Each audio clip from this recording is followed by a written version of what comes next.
Hello and welcome to snooper classes. आज इस video में हम डिस्कस करेंगे इंक्लूसिव एजुकेशन के टॉपिक को। इस वीडियो में हम कवर करेंगे इसके meaning and definition, aims and objectives, characteristics and कुछ गवर्नमेंट पॉलिसीज को। तो स्टार्ट करते हैं with meaning of inclusive education से। Inclusive education is an approach that ensures educating students with disabilities along with students without disabilities in same environment and classroom। तो basically inclusive education हमें guide करता है कि हमें disabled students, फिर चाहे वो फिजिकली हो, मेंटली हो या इंटेलेक्चुअली हो सकता है उन्हें कोई लर्निंग डिसेबिलिटी हो, हम उन सभी स्टूडेंट्स को नॉर्मल यानी कि जो नॉन डिसेबल्ड स्टूडेंट्स हैं उनके साथ एक ही क्लासरूम में उन्हें टीच करेंगे और विदाउट किसी डिस्क्रिमिनेशन के, ताकि उनकी लर्निंग जो है अच्छे से फैसिलिटेट हो सके।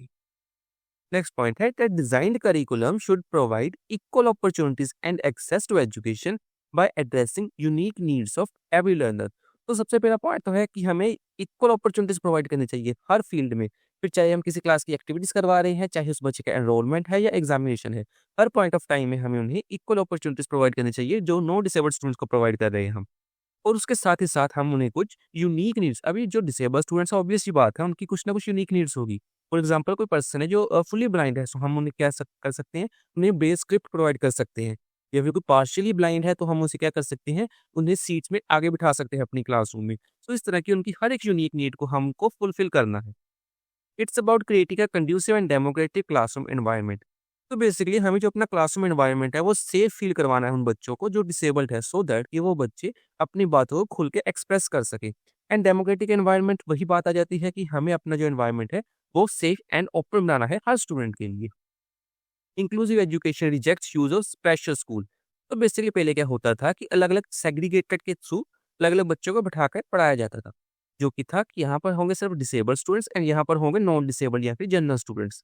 तो इससे क्या था कि इनके आपस में सेग्रीगेशन होने शुरू हो गई, जो डिसेबल्ड स्टूडेंट्स थे वो खुद को डिसएडवांटेज फॉर्म ऑफ ग्रुप मानने लगी। एंड फ्यूचर में जो उनका सोसाइटी में रोल था वो बहुत ही ज्यादा नेग्लिजिबल होने लगा। इसी कारण से स्पेशल स्कूल को रिजेक्ट करते हुए इंक्लूसिव एजुकेशन बेसिकली क्या कहता है कि हमें इन सभी स्टूडेंट्स को एज अ होल ट्रीट करते हुए इन्हें एक साथ बिठाना चाहिए। It's based upon diversity makes learning richer. तो जैसे कि हमें पता है कि एक स्कूल एनवायरनमेंट है, सो डाइवर्स वैरायटी ऑफ स्टूडेंट्स वहां पर लर्न करने के लिए आएंगे। हो सकता है उनके डिफरेंट सोशल नॉर्म्स हो, कल्चर प्रैक्टिसेस हो या लिंग्विस्टिक्स हो। तो अगर हम इन सभी स्टूडेंट्स को एक क्लासरूम में बिठाएंगे तो लर्निंग जो है स्टूडेंट्स के ओवरऑल जो है रिचर बनेंगे, यानी कि और भी ज्यादा अच्छी होगी। It provides it involves providing essential supports including therapist and resource educator। सो हम बेसिकली स्टूडेंट्स को क्या क्या प्रोवाइड कर सकते हैं, हम उन्हें essential supports in person provide कर सकते हैं जैसे कि थेरेपिस्ट या हो सकता है काउंसलिंग भी प्रोवाइड कर दें, एंड कुछ रिसोर्स एजुकेटर्स जो ऑलरेडी इस फील्ड में डील ऑलरेडी कर रहे होंगे। It promotes it promotes opportunities for equal participation in scholastic and non scholastic activities. तो हमें उनकी पार्टिसिपेशन इक्वल करवानी है स्कोलास्टिक यानी कि एकेडमिक्स में, एंड नॉन स्कोलास्टिक यानी कि को करिकुलर एक्टिविटीज में, यानी कि शैक्षिक और अशैक्षिक कार्यों में हमें उन्हें इक्वल भागीदारी उन्हें प्रोवाइड करनी है। आई जो कि एक एब्रीविएशन है इंक्लूसिव एजुकेशन का, has grown from belief that education is a basic and fundamental right. तो हमें पता है कि हमारा आरटीई एक्ट 2009 ये मेक इंश्योर करता है कि 6 से लेकर 14 साल के बच्चे, हर स्टूडेंट जो है अपनी बेसिक एलिमेंट्री एजुकेशन जो है वो फुलफिल करे।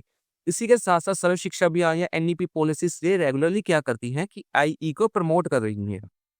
Major impact came from 1994 World Conference on Special Needs in Education in Salamanca। तो 1994 में सालामांका में हुई ये वर्ल्ड कॉन्फ्रेंस ने सबसे ज़्यादा इम्पैक्ट किया है, क्योंकि उससे पहले क्या होता था कि स्पेशल एजुकेशन थी, इंटीग्रेटेड एजुकेशन थी, but inclusive as a word किसने सबसे ज़्यादा प्रमोट किया था, तो वो था सालामांका की ये वर्ल्ड कॉन्फ्रेंस ने। एंड अगर आपको पूछा जाए सबसे पहले कंट्रीज कौन सी थी, तो वो थी यूएसए यानी कि United States of America and Canada. इन दोनों ने सबसे पहले इसको प्रपोज किया था। सारामांका की ये स्टेटमेंट भी बहुत इंपॉर्टेंट है and one of the easiest statement है इंक्लूसिव एजुकेशन में। So inclusive education is about ensuring that all children regardless of their physical, intellectual, social, emotional, linguistic और other conditions learn together in the same school and classroom with appropriate support. कहने का भाव है कि जो भी students चाहे उसकी कोई भी बैकग्राउंड हो, कोई भी उसकी नीड्स हो, हम उन्हें एक ही क्लासरूम में एक साथ पढ़ाएंगे। पर कैसे पढ़ाएंगे? By providing with some appropriate support. जैसे कि मैंने आपको ऑलरेडी बता दिया है कि हम therapist, counselling and resource teachers provide कर सकते हैं। इसी के साथ-साथ हम क्या है, अपने स्कूल के इंफ्रास्ट्रक्चर्स में कुछ चेंजेस कर सकते हैं। प्लस स्टूडेंट्स जो अदर स्टूडेंट्स हैं, जनरल स्टूडेंट्स हैं, हम उनमें कुछ एम्पैथी की फीलिंग इनकलकेट कर सकते हैं, जिससे कि वो स्टूडेंट्स बहुत ही ईज़िली स्कूल एनवायरनमेंट में खुद को अडैप्ट कर पाएँ। ओके, सो हमने अभी बात की थी स्पेशल एजुकेशन की, जिसमें हमने कहा था कि सेग्रीगेटेड वे में हर स्टूडेंट को डिसेबल्ड एंड नॉन डिसेबल्ड को पढ़ाया जाता था, जिनमें उनमें कोई भी इंटरेक्शंस नहीं होते थे। वो अलग-अलग कंपार्टमेंट्स में एक हिसाब से कह सकते हैं वो पढ़ते थे। जो डिसेबल्ड स्टूडेंट्स हैं वो रिसोर्स रूम्स में, स्पेशल रिसोर्स रूम्स में पढ़ते थे, अदर देन जनरल स्टूडेंट्स। उसके बाद आता है हमारे पास मेन स्ट्रीम एजुकेशन। ये पहला स्टेप था इंक्लूसिव एजुकेशन को लेके। तो मेन स्ट्रीम एजुकेशन में क्या था कि mainstream education refers to the standard education system where students, regardless of their individual differences, are taught together in a common learning environment, typically in a school or classroom. तो ये पहला step ये क्या कहता था कि जो segregation थी डिसेबल्ड एंड नॉन डिसेबल्ड को लेके, इसने सेग्रीगेशन को खत्म कर दिया और कहा कि हम एक ही क्लासरूम में इन दोनों स्टूडेंट्स को एक साथ बिठाएंगे। एंड ऐसा ही कुछ हमने इंक्लूसिव एजुकेशन के डेफिनेशन में भी पढ़ा है। पर यहाँ पर डिफरेंस क्या था कि इन्होंने जस्ट यही स्टेप ही किया कि इस दोनों को हम एक साथ एक ही क्लासरूम में बिठा देंगे। ना इन्होंने कोई एक्स्ट्रा रिसोर्सेज प्रोवाइड किए उस पर्सन को और ना ही किसी तरह की कोई और चेंजेस किए। इसलिए यहाँ पर हम अभी कैरेक्टरिस्टिक्स इसकी देखते हैं, तो वो है सबसे पहला कि standardised curriculum. Mainstream education में थी स्टैंडर्डाइज्ड करिकुलम, यानी कि एक ही करिकुलम हर तरह के स्टूडेंट्स के लिए थी, डिसेबल्ड एंड नॉन डिसेबल्ड के लिए भी। यूनिफॉर्म टीचिंग मेथड, जो टीचर अपना मेथड यूज करते थे वो भी यूनिफॉर्म यानी फिक्स थे हर स्टूडेंट्स के लिए। Focus on majority learners, for example को 35 स्टूडेंट्स की ये क्लास है, डिसेबल्ड इसमें है 5 एंड नॉन डिसेबल्ड है इसमें 30। सो ये सारा का सारा करिकुलम एंड टीचिंग मेथड्स होंगे वो किस पे बेस्ड होंगे, इन 30 स्टूडेंट्स को मेजरली बेस्ड कर रहे होंगे। इन 5 स्टूडेंट्स की बेसिकली कोई भी इनको परवाह नहीं होगी। असेसमेंट एंड अचीवमेंट स्टैंडर्ड्स, तो जो असेसमेंट टेस्ट होंगे वो भी स्टैंडर्डाइज्ड होंगे, फिक्स होंगे। ऐसा नहीं कि अगर आप लोग लिख नहीं पा रहे हैं देन आपको कोई एडिशनल टीचर्स प्रोवाइड कर दे, तो ऐसा कोई भी इनमें मेथड्स नहीं यूज करते थे। Minimal customisation, so school environment में कह लो या स्कूल के इंफ्रास्ट्रक्चर में कह लो, स्टूडेंट्स में कह लो, सो कोई भी कस्टमाइजेशन अपने स्टूडेंट्स में भी ये नहीं कर रहे थे। सो ये बेसिकली इन्होंने एक अच्छा काम किया कि एक साथ बिठाना शुरू कर दिया, बट ओवरऑल अपने जो करिकुलम है और जो अपने मेथड्स है उसमें कोई भी चेंजेस नहीं किए। मेन स्ट्रीम एजुकेशन के बाद आती है हमारे पास इंटीग्रेटेड एजुकेशन। इंटीग्रेटेड एजुकेशन में क्या है, students with special need are placed in regular schools alongside their peers without disabilities. वही बात है कि यहाँ पर भी एक साथ बिठाया जा रहा है। हाउएवर देयर पार्टिसिपेशन में be partial. It promotes interaction between students but it does not fully adapt the general education system to accommodate diverse learning needs. So यहाँ पर जो है क्या है कि जैसे कि हमने पिछले मेन स्ट्रीम एजुकेशन में पढ़ा कि इसमें एक साथ बिठाना शुरू कर दिया था, इंटीग्रेटेड एजुकेशन में भी अभी इनको हम एक साथ ही बिठा रहे हैं, बट इनकी पार्टिसिपेशन पार्शियल है। पार्शियल अभी किस तरह से है कि इन्हें हम कुछ एडिशनल रिसोर्सेज प्रोवाइड कर रहे हैं बट एडिशनल अपॉर्चुनिटीज नहीं प्रोवाइड कर रहे। हम इन्हें करिकुलम में चेंज ला रहे हैं बट हम स्कूल इंफ्रास्ट्रक्चर में कुछ चेंजेस नहीं ला रहे। इसी के साथ साथ क्या होता था कि सपोज कोई क्लासरूम है जो 6 आवर्स की क्लास लग रही है नॉर्मल स्टूडेंट्स के लिए, तो ये क्या करते थे कि 3 आवर्स के लिए तो इन्हें पीयर्स के साथ बिठा देते थे एंड 30 आवर्स के लिए इन्हें एक अलग रिसोर्स क्लासरूम में इन्हें भेज दिया जाता था। इसलिए इसे कहा जाता है कि ये क्या है, पार्शियल इंक्लूजन ऑफ स्टूडेंट्स है। बिकॉज़ पार्ट टाइम के लिए तो वो एक साथ अपने पीयर्स के साथ बैठते थे एंड पार्ट टाइम के लिए वो अपने अलग रिसोर्स रूम्स में बैठते थे। तो इसके हमने और 2 डिसएडवांटेज देखी है।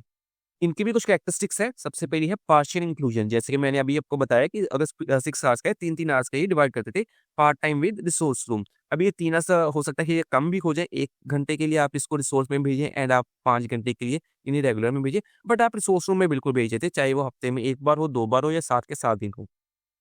नेक्स्ट पॉइंट है कि focus on adapting the learner rather than school.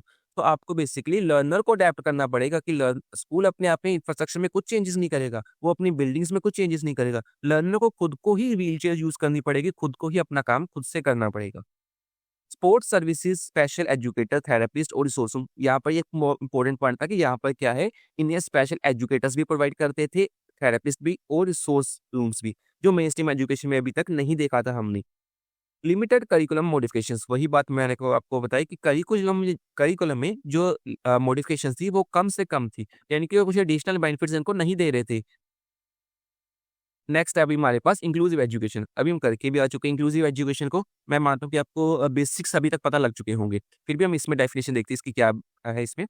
All students regardless of their abilities, disabilities, culture background और socio economic status learn together in same environment.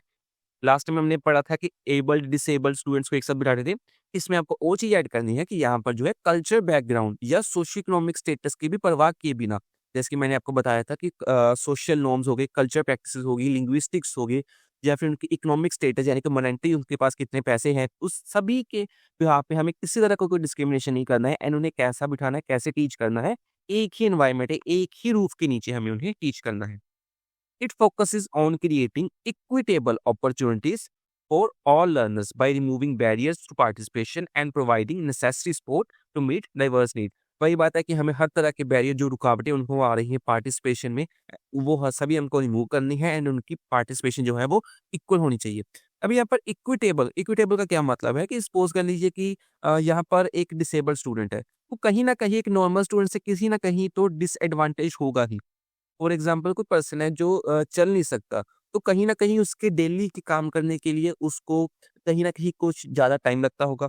तो इसी गैप को फिल करने के लिए हम क्या करते हैं, जो डिसेबल्ड स्टूडेंट्स होते हैं, उन्हें कुछ ज़्यादा फैसिलिटीज़ प्रोवाइड करते हैं। तो इन्हें हम कुछ मोर फैसिलिटीज़ प्रोवाइड करते हैं बहुत जगह पर। फॉर एग्जाम्पल कोई एग्ज़ामिनेशंस है, तब उसमें उसको एडिशनल मार्क्स प्रोवाइड करते हैं, जिसे हम ग्रेस मार्क्स कह देते हैं। या फिर हम उन्हें स्कॉलरशिप्स प्रोवाइड कर देते हैं। विदिन स्कूल में हम उन्हें extra examination writing hours provide करते हैं। फॉर एग्जांपल कोई 3 घंटे का पेपर है, हम उन्हें कहते हैं कि आप साढ़े 3 घंटे तक लिख लीजिए। सो इस तरह से हम क्या है इक्वल अपॉर्च्युनिटीज़ नहीं दे रहे। इक्वल तब होता है अगर हम नॉर्मल एंड डिसेबल्ड दोनों को इक्वल एक ही समान हम अपॉर्च्युनिटीज़ देते हैं। बट इसमें इक्विटेबल है, यानी कि डिसेबल्ड या जो डिसएडवांटेज ग्रुप है, हम उन्हें कुछ एक्स्ट्रा प्रोवाइड करते हैं नॉर्मल से। ओके, तो इसके भी अभी हम पॉइंट्स देख लेते हैं। सबसे पहला है इक्विटी इन एजुकेशन, जो मैंने अभी मेंशन किया है कि इक्विटी है, इक्वल नहीं है यहाँ पर। नेक्स्ट है एक्टिव पार्टिसिपेशन। हर स्टूडेंट यहाँ पर एक्टिव पार्टिसिपेट करेगा क्योंकि अपॉर्चुनिटीज उन्हें एक्टिवली मिलेंगी। हर स्टूडेंट जब एक्टिवली पार्टिसिपेट करेगा तो लर्निंग भी उसकी ऑटोमेटिकली अच्छी हो जाएगी। फ्लेक्सिबल करिकुलम, अभी तक जो करिकुलम था वो रिजिड था। जो मेजर स्टूडेंट्स थे, जो 90% कवर अप कर रहे थे स्टूडेंट्स का, उन्हीं पर बेस्ड करिकुलम था। बट यहाँ पर जो करिकुलम कैसा आ रहा है, फ्लेक्सिबल आ रहा है। डाइवर्स टीचिंग मेथड, जो मेथड्स हम यूज करेंगे वो भी क्या होंगे, डाइवर्स होंगे। सपोर्टिव एनवायरनमेंट, जो लर्निंग का एनवायरनमेंट होगा वो सपोर्टिव होगा, जहाँ पर आप अपनी बातों को एक्सप्रेस कर सकते हैं। हमने बताया था conducive environment, democratic environment, supportive environment, ये सभी एक ही बात है कि आपको अपने बच्चों को फुल अपॉर्चुनिटी देनी है कि आप पढ़ो, बस लिखो, आप बातें करो, आप जो मर्जी करो, हम आपको कोई रोक टोक नहीं करेंगे।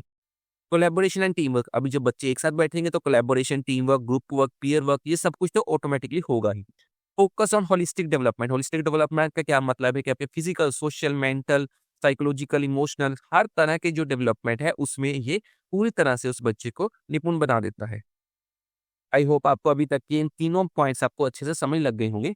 अभी बात करते हैं कुछ कैरेक्टरिस्टिक्स इंक्लूसिव एजुकेशन की। तो पहला कैरेक्टरिस्टिक है welcoming environment. Schools and classrooms create a safe, accepting and respectful environment. वही बात है कि हम जो एनवायरनमेंट क्रिएट करेंगे वो कैसा होना चाहिए, एक्सेप्टेबल होना चाहिए। आप अपनी बातों को एक्सप्रेस करें, आपकी बातों को सुना भी जाएगा एंड रिस्पेक्ट भी की जाएगी आपकी बातों की। Appreciating diversity, students different diverse background से आएंगे तो हम उन्हें एप्रिशिएट करेंगे उनके डाइवर्सिटी को, ना कि उनको एक नेगेटिव मानेंगे। Embrace diversity in abilities, backgrounds and cultures. Adaptive curriculum, adaptive का क्या मतलब है कि मॉडिफाइड कर देते हैं हम करिकुलम को इस तरह से कि हर की नीड्स को फुलफिल किया जा सके। So focus is on flexible, यानी कि हम मॉडिफाई कर सकते हैं curriculum that benefits all students, हर तरह के स्टूडेंट्स को बेनिफिट कर रहा हो वो। Collaboration encourages team work among teachers, parents and education professional. हर तरह के हम टीम वर्क जो है यहाँ पर प्रमोट करते हैं, पीयर वर्क को प्रमोट करते हैं, कोलैबोरेशन को हम ऑटोमेटिकली इसको एक्सेप्ट करते हैं। इंडिविजुअलाइज्ड स्पोर्ट, इंडिविजुअलाइज्ड का क्या मतलब है कि हर एक पर्सन को जो जो इसकी स्पोर्ट की उसको जरूरत है उसको पर पर्सन के हिसाब से हम उसे प्रोवाइड करते हैं। ऑफर्स पर्सनलाइज, यानी कि हर पर्सन की जो यूनिक नीड है उसको पर्सनलाइज्ड वे में हम उनसे सपोर्ट प्रोवाइड करेंगे। Teaching plans, accommodations and resources. Education for all, universal enrolment of students regardless of their physical and mental abilities. यानी कि एडमिशन एनरोलमेंट का होता है कि जब आप पहली बार किसी बच्चे को एडमिशन दे रहे हैं तो हम जो एनरोलमेंट है वो इस बेसिस पे कभी नहीं करेंगे, डिस्क्रिमिनेशन के बेसिस पे कभी नहीं करेंगे कि वो फिजिकली, मेंटली या सोशली जो है वो डिसेबल्ड है।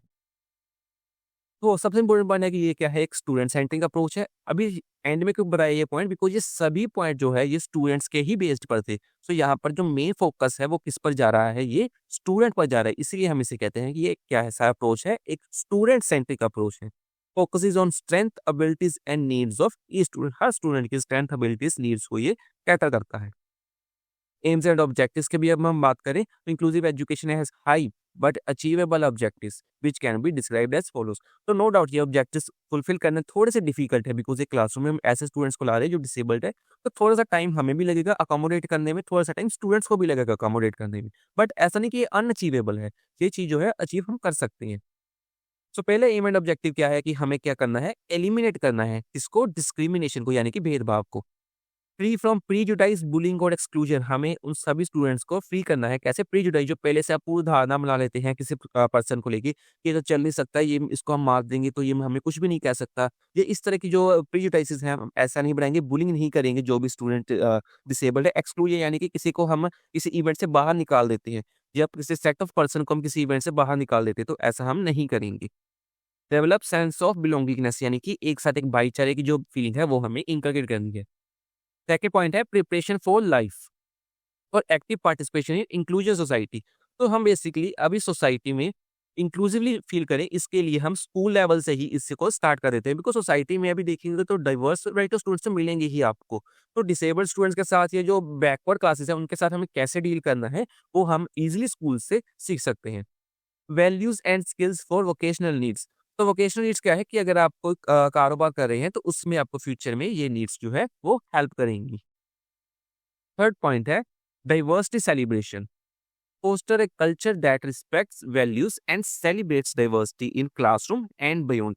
सो within and outside, beyond का मतलब आउटसाइड ऑफ द क्लासरूम, हमें हर जगह पर डाइवर्सिटी वो मिलेगी एंड हमें उसे क्या करना है? सेलिब्रेट करना है। और क्या करना है? हमें वैल्यू करनी है। और क्या करनी है? हमें रिस्पेक्ट करनी है उन सभी डाइवर्सिटीज की। नेक्स्ट पॉइंट है होलिस्टिक डेवलपमेंट। मैंने आपको ऑलरेडी बताया होलिस्टिक क्या होता है, जो हर एस्पेक्ट को ध्यान में रखता है। Promotes intellectual, social, emotional, physical development of all student. So her student की हर एक पर्सपेक्टिव को ये क्या है? एनहेंस करता है। नेक्स्ट है protection of rights. First point है under right to education our constitution considers education as fundamental right. जैसे कि मैंने आपको बताया कि आरटीए के अंदर तो ये ऑलरेडी एक फंडामेंटल राइट है हर स्टूडेंट का, फिर चाहे वो डिसेबल्ड नॉन डिसेबल्ड तो बाद की बात है। ये हर एक स्टूडेंट का ये राइट है कि वो अपनी एलिमेंट्री एजुकेशन को कंप्लीट करे। नेक्स्ट पॉइंट है social consciousness, sense of rights, duties, equalities, just law and order, democratic and social change.